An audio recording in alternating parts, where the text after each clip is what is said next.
One of the main questions we get when people come to the image database is, how do I request permission to use any photo I see on the site? Fortunately, we've created a lightbox on the site that helps manage all these requests and facilitates the communication between a potential user and the photographers or the contact for a particular image.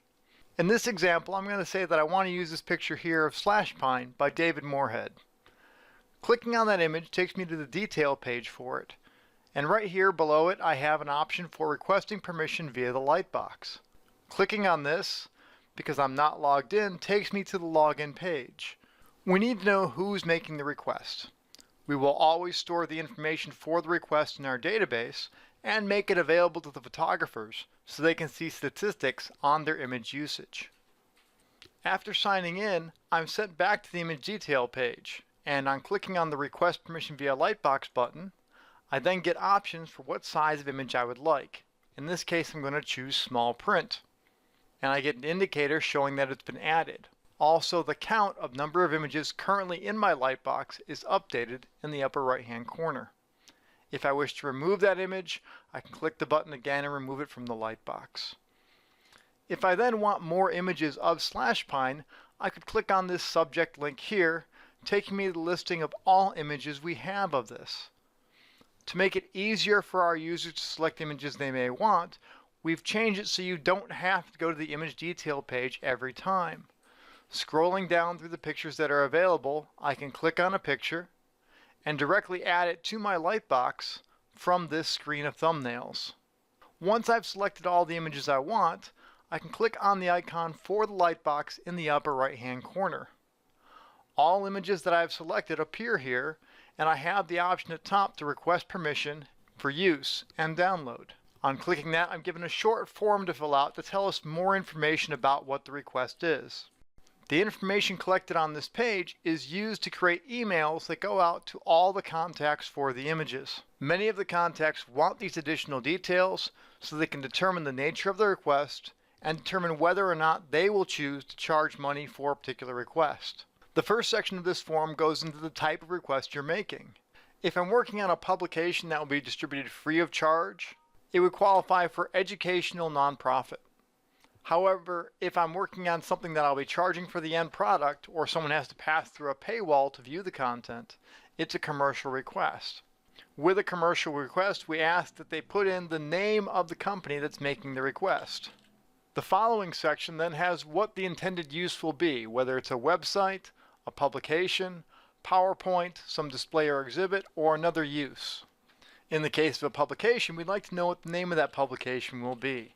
The bottom section allows you to put text in. This will allow you to fully describe what type of use you're looking for and make any case you want to the photographers so they can choose how to approve use of the images.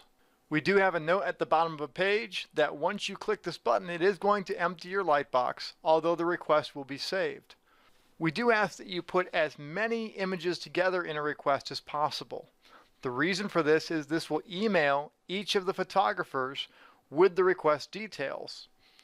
If someone were to request multiple images from the same photographer, they would end up bombarding that particular photographer with requests to use their images, and they may not appreciate an inbox full of messages.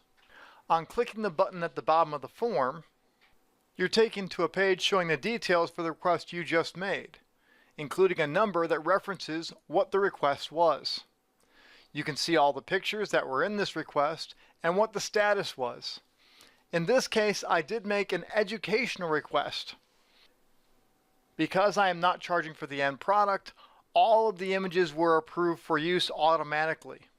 I also have options for how I would like to download the images and the information about them.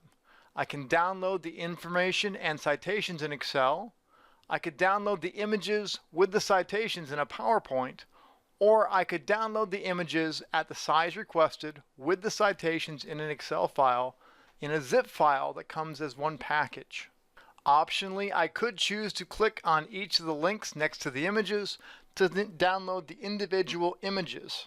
If I ever want to see the history of my requests, I can always go up to My Account section and select Image Requests I've made. Clicking on the number for the image request will show me the details for that particular request.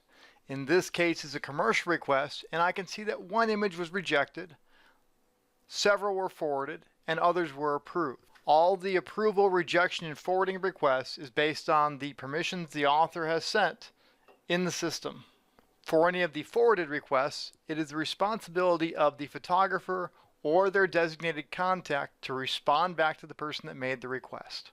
As I mentioned before, we keep records of all these requests in our database, not only to provide statistics back to the photographers, but also to provide some assurance to people making the requests of what happened when the request was made. Depending on the nature of your project, you may want to look at our other videos we have about our image recruitment system, about using our API, or using image collections for use of images. These may be more appropriate for your particular use.